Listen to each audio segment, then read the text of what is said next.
वैसे तो आम तौर पर आप किसी को पैसे भेजने के लिए या तो आप नेट बैंकिंग का इस्तेमाल करते हैं या फिर जो है आप यूपीआई ऐप्स का इस्तेमाल करते हैं या फिर उस बैंक के मोबाइल बैंकिंग ऐप का इस्तेमाल करते हैं। लेकिन अगर आपके फ़ोन में इंटरनेट ना हो तो आप किस तरह से पैसे भेजेंगे? आपको समस्या होगी कि यार किस तरह से पेमेंट करूं। लेकिन एक ऐसा ऑप्शन भी है जिसके थ्रू जो है आप आपके फ़ोन में इंटरनेट ना हो तो भी आप पैसे भेज सकते हो। जी हाँ दोस्तों, एनपीसीआई यानी national payment corporation of India Bharat का एक मतलब भुगतान प्रणाली निगम संस्था है जो भारत के अंदर भुगतान वगैरह की देखरेख करता है, मैनेज करता है। तो उसने 2012 में एक ऐसी सर्विस लॉन्च करी थी जिसका नाम है used code based mobile banking service. जैसे हम आम तौर पर अपने फ़ोन में अपने सिम का जो नंबर मतलब सिम ऑपरेटर जो होता है उसका हम बैलेंस वगैरह चेक करते हैं *121# करके, वैसे ही यह ऐसी सर्विस है जिसमें आपको एनपीसीआई ने एक मैजिक कोड दिया है जिसका जो कोड है *99#। ये डायल करेंगे तो आप जो है किसी को पेमेंट भेज सकेंगे, अपना बैलेंस चेक कर सकेंगे, यूपीआई पिन वगैरह सेट कर सकेंगे, इस तरह के यहाँ पे काम कर सकेंगे।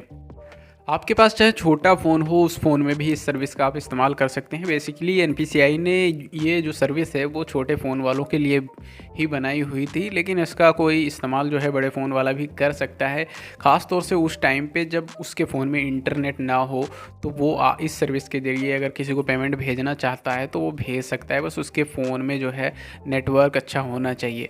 इस सर्विस को यूज़ करने के लिए क्या ज़रूरी शर्तें हैं और किस तरह से आप इसको उपयोग करेंगे वो सारी जानकारी जो हम डिटेल में आपको बताने वाले हैं। तो चैनल में वीडियो में आगे बढ़ने से पहले आपसे एक छोटी सी रिक्वेस्ट है, अगर आप इस चैनल पर नए हो तो चैनल को सब्सक्राइब कर लेना, क्योंकि ऐसे ही हम बैंकिंग और फाइनेंस से रिलेटेड यहाँ पे बात करते रहते हैं। तो सबसे पहले बात कर लेते हैं ये जो सर्विस है इसका मतलब रजिस्ट्रेशन प्रोसेस क्या है और इसके लिए इसको उपयोग करने की ज़रूरी शर्तें क्या हैं। तो इसको उपयोग करने के लिए सबसे पहला तो ये क्राइटेरिया है कि भाई आपके पास जो है बैंक में डेबिट कार्ड होना चाहिए और आपका जो रजिस्टर्ड मोबाइल नंबर है वो आपके फ़ोन में पड़ा हुआ होना चाहिए, यानी वो होना चाहिए। और इसके अलावा जो है आपका जो ऑपरेटर है टेलीकॉम कंपनी, जो आपने मतलब आपका जो नंबर है मोबाइल नंबर वो किसी टेलीकॉम सूचीबद्ध टेलीकॉम कंपनी का होना चाहिए, यानी एयरटेल, एयरसेल, वीआई, बीएसएनएल में से होना चाहिए, क्योंकि यह सर्विस जियो पे वर्क नहीं कर रही है। तो अगर आप जियो के नंबर से इस सर्विस का यूज़ करने के लिए ट्राई करेंगे तो वहाँ पे कनेक्शन फेल्ड बताएगा। तो मे बी या फ्यूचर में हो सकता है इसमें मैप हो जाए, जियो के थ्रू भी इसको एक्सेस किया जा सके, लेकिन अभी के टाइम पे फ़िलहाल जियो के थ्रू आप जो है इस सर्विस को एक्सेस नहीं कर सकते हैं। अगर आपका सिम एयरटेल का है, वीआई यानी आइडिया वोडा में से किसी का वीआई का है, तो आप इस सर्विस को यूज़ कर सकते हो। तो इसको यूज़ करने के लिए सबसे पहले क्या करना होगा, आपको इसके लिए रजिस्ट्रेशन करना होगा। अगर आपने यूपीआई ऐप्स में रजिस्ट्रेशन कर रखा है तो आपको रजिस्ट्रेशन करने की कोई ज़रूरत नहीं है। तो इसको रजिस्ट्रेशन करने के लिए सिंपल सा है, अपने फ़ोन में *99# डायल करेंगे। आगे एक विंडो पॉपअप होता है, वहाँ पे आपको बैंक सेलेक्ट करना होता है। यहाँ पे बैंक सेलेक्ट करेंगे और बैंक सेलेक्ट करने के बाद आपको अकाउंट नंबर सेलेक्ट करना है। उसके बाद जो स्क्रीन आता है वो आता है last 6 digit debit card detail डालने का। तो आपका जो डेबिट कार्ड है उसके लास्ट 6 डिजिट यहाँ पे एंटर करेंगे। यहाँ पर अपने डेबिट कार्ड का एक्सपायरी डेट डालेंगे। उसके बाद आपको यूपीआई पिन सेट कर लेना है और इसे कन्फर्म कर लेना है।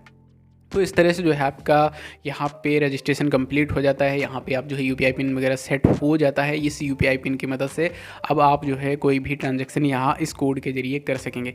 तो ये रजिस्ट्रेशन प्रोसेस आपका कंप्लीट हो गया। अब बात आती है कि इस सर्विस के ज़रिए हम जो है किसी को पेमेंट कैसे भेजें या लास्ट 5 ट्रांजेक्शन कैसे देखें या फिर अपना जो है मतलब बैलेंस वगैरह कैसे चेक करें। तो इसके लिए फिर से आपको जो है *99# डायल करना है। आपके सामने ये स्क्रीन आ जाता है। यहाँ पे कितने सारे ऑप्शंस आप देख सकते हैं, यूपीआई पिन वगैरह, बैलेंस चेक करने का, पेमेंट ट्रांसफ़र वगैरह करने का।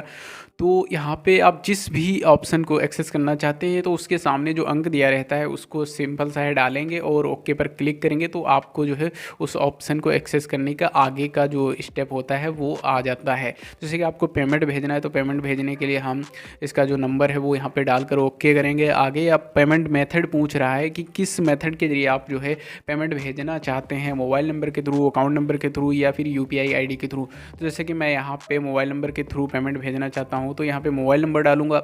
आगे जब आप बढ़ते हैं तो यहाँ पे कंफर्मेशन का मतलब एक वेरीफाई करने का पेज आता है, जहाँ पे आपको उस mobile number, particular mobile number जो आपने दिया है उसमें मतलब किसका नाम है, वो किसके नाम से है, तो वो नाम दिखाएगा। इससे आप ये वेरीफाई कर सकेंगे कि जिसको आप पैसा भेज रहे हैं ये वही बंदा है कि कोई और है, गलत मोबाइल नंबर तो नहीं डाल दिया। तो इस तरह से आप वेरीफाई कर लेंगे। उसके बाद आगे बढ़ेंगे, अमाउंट डालेंगे। अमाउंट डालने के बाद जब आप आगे जाएंगे और यहाँ पर आपको लास्ट में यूपीआई पिन डालना होगा। तो इस तरह से जो है आपका पेमेंट है वो सक्सेसफुल हो जाता है यहाँ पर। इसी तरीके से आप और भी दूसरे ऑप्शंस को यहाँ पर एक्सेस कर सकते हैं।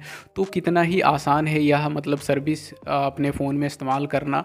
और जैसा कि मैंने रजिस्ट्रेशन प्रोसेस पहले बताया, उसके बाद आपको *99# के ज़रिए ऑप्शंस को एक्सेस करने के बारे में बताया।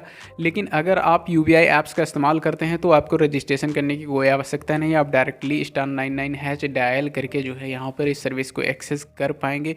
तो दोस्तों यहाँ पे सबसे मुख्य और अहम चीज़ें मैंने आपको बताई, जैसे कि आपके पास जो सिम है वो एयरसेल या फिर वीआई या फिर बीएसएनएल में से किसी एक का होना चाहिए, तभी आप इस सर्विस को एक्सेस कर पाएंगे। और इसमें जो है करीब 83 बैंक मैप हैं एनपीसीआई इस सर्विस में, एनपीसीआई की इस सर्विस में। तो हो सकता है मे बी आपका कोई बैंक हो जो इसमें मैप ना हो। यहाँ पे गिने चुने में बैंक बता देता हूँ जो ज़्यादातर जिनके मतलब लोगों के जिनमें खाते हो, जैसे कि Indian bank, Punjab national bank, state bank of India, union bank, axis bank, ICI bank, ये कुछ बैंक जो हैं इसमें मैप्ड हैं। तो अगर आप इनमें से किसी के खाता धारक हैं तो इस सर्विस का आप उपयोग कर सकते हैं। बाकी मैंने डिस्क्रिप्शन बॉक्स में आर्टिकल का लिंक दे दिया है, वहाँ पे जो है आर्टिकल पढ़ेंगे और उसमें जो है जितने बैंक मैप हैं उनके सबके नाम दिए हुए हैं। अगर उनमें से आपका है तो आप इस सर्विस को यूज़ कर सकते हैं। तो जाइए फटाफट आर्टिकल को भी पढ़िए और पूरी जानकारी विस्तार से लीजिए। यह वीडियो कैसा लगा ज़रूर बताइएगा। अगर आपका कोई डाउट या फिर कोई सवाल है तो आप जो है कमेंट करके हम इससे पूछ सकते हैं। धन्यवाद।